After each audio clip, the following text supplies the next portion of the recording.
This WNBA offseason killed a lot of dumbass narratives, right?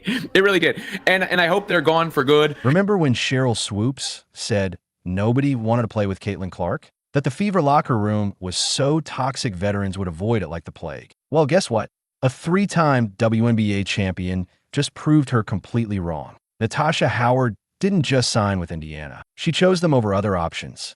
An elite player averaging 18 points and 7 rebounds last season specifically wanted to join Clark in the Fever. And now the entire anti-Clark narrative is crumbling before our eyes. Remember when Shereyl Swoops dropped that bombshell about the Indiana Fever?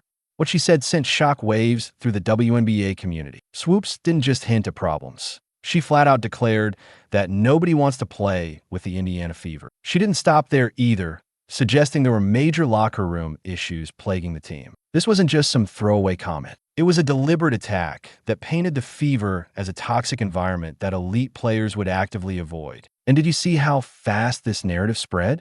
It was like wildfire across social media. Sports talk shows couldn't get enough of it. Suddenly, everyone had an opinion about the toxic Fever locker room. What made it worse was how this narrative became the perfect weapon for anyone looking to diminish Caitlin Clark's impact. Critics who were already uncomfortable with Clark's popularity now had the perfect talking point. Sure, she fills arenas, but nobody actually wants to play with her. Throughout the entire February 2024 season, whenever the Fever hit a rough patch, commentators would immediately circle back to Swoops' comments. See, this is exactly what Shereyl was talking about. The narrative was so powerful that it created this bizarre disconnect. Clark was breaking rookie records and selling out arenas everywhere. Yet this story about her being a divisive force within the team just wouldn't die. The damage was real. Can you imagine being a free agent considering your options and hearing over and over that the Fever was this dysfunctional mess that top players were actively avoiding? The narrative wasn't just unfair.